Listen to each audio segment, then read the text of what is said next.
Olá, bom dia, seja muito bem-vindo a mais uma edição do Jornal Toda Hora. Pelo horário de Brasília, o relógio marca 11 horas da manhã nesta quarta-feira, um ótimo feriado para você.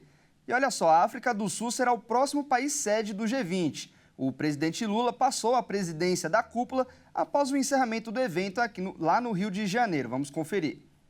No encerramento da cúpula das maiores economias do mundo, no Rio de Janeiro, o presidente Lula passou a presidência do G20 para seu colega sul-africano, Cyril Ramaphosa. A África do Sul vai sediar o encontro no ano que vem. Temos a responsabilidade de fazer melhor. É com essa esperança que passa o martelo da presidência do G20 para o presidente Ramaphosa. Esta não é uma transmissão da presidência comum. É a expressão concreta dos vínculos históricos, econômicos, sociais e culturais que unem América Latina e África. Desejo ao companheiro Ramaphosa todo o sucesso na liderança do G20. A África do Sul poderá contar com o Brasil para exercer uma presidência que vá além do que podemos realizar. Lembro as palavras de outro grande sul-africano, Nelson Mandela, que disse: é fácil demolir e destruir. Os heróis são aqueles que constroem. Vamos seguir construindo um mundo justo e um planeta sustentável. Muito obrigado a todos e boa sorte, companheiro Ramaphosa. Nesta terça-feira foi feita outra foto de família do G20, que desta vez teve a presença do presidente americano Joe Biden. Mas não estavam na foto o presidente argentino Javier Milei e o chanceler russo Sergei Lavrov, entre outros participantes do encontro. E depois de participar do G20, o presidente Lula recebe hoje o presidente da China, Xi Jinping. O encontro acontece no Palácio da Alvorada, em Brasília. O líder chinês, Xi Jinping, já estava no Brasil desde domingo para participar da reunião do G20, no Rio de Janeiro, neste início da semana. Agora, em uma visita de Estado, o presidente da China é recebido em Brasília pelo presidente Lula. Durante as visitas de Estado na capital federal, tradicionalmente, os líderes visitantes costumam ir até as sedes dos três poderes: Palácio do Planalto, do Poder Executivo, do Palácio do Congresso Nacional, do Legislativo e do Palácio do Supremo Tribunal Federal, sede do Judiciário. Mas, como é feriado da consciência negra no Brasil, os outros poderes não estarão funcionando com o expediente normal.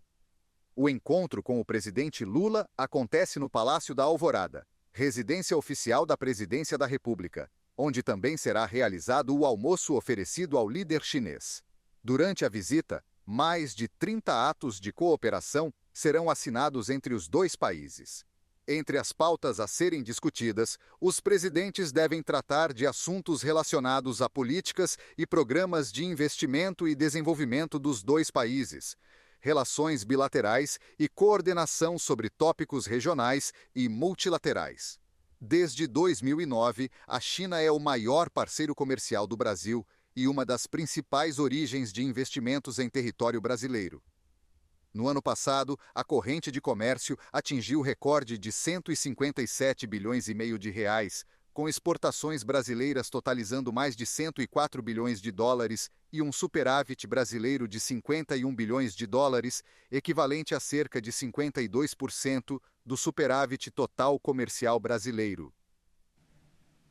E nesse feriado tem Campeonato Brasileiro, inclusive a 34ª rodada começou bem cedo. Hoje o Corinthians já está jogando contra o Cruzeiro lá na Neoquímica Arena. O jogo começou às 11 horas da manhã e nesse momento ainda está 0-0. Mais tarde, às 16h30, o RB Bragantino recebe em casa o São Paulo.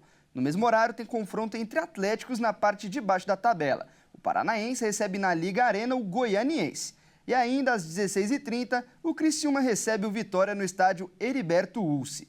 Às 18 horas, o Palmeiras viaja para Salvador e encara o Bahia. Mais tarde, às 19 horas, mais um confronto na zona de rebaixamento. Grêmio e Juventude lá na Arena do Grêmio. E no mesmo horário, o Cuiabá recebe o Flamengo na Arena Pantanal. Já às 21h30, teremos uma prévia da final da Libertadores. Galo e Botafogo vão se enfrentar lá na Arena MRV. E amanhã tem mais confrontos. Vasco e Internacional se enfrentam em São Januário às 20 horas. E encerrando a rodada na sexta-feira, o Fluminense recebe o Fortaleza às 21h30 lá no Maracanã. E ainda falando sobre futebol, mas agora do feminino, hoje tem a grande final do Paulistão entre Corinthians e Palmeiras, um derby muito esperado. E as Brabas têm a vantagem de um gol no primeiro jogo lá na Neoquímica. E a final não vai ser na capital paulista, mas promete ter casa cheia. E quem vai contar mais detalhes desse grande jogo é a nossa comentarista de futebol feminino, a Maíra Anjos. Na tarde de amanhã, acontece o grande jogo decisivo da final do Campeonato Paulista Feminino. Palmeiras e Corinthians fazem o confronto de volta após as Brabas vencerem o jogo de ida por 1-0. Assim, o Corinthians joga pelo empate e o Palmeiras precisa vencer por 2 gols de diferença. Em caso das palestrinas vencerem por 1-0, o Paulistão Feminino será decidido nos pênaltis. O derby paulista vai acontecer às 15h30 no estádio Brinco de Ouro da Princesa, em Campinas. O jogo iria acontecer originalmente no Allianz Parque, casa do Palmeiras, mas devido ao jogo do Corinthians na Neoquímica Arena às 11 horas, a Polícia Militar comunicou à FPF que, devido ao risco de confronto entre torcidas organizadas, a finalíssima do estadual não poderia ser realizada na capital paulista. Esse será o 6º derby do ano, com 3 vitórias do Corinthians e 2 do Palmeiras. Os ingressos para o jogo de volta ainda estão disponíveis, então aproveita o feriado e vai conferir a grande final do Paulista Feminino.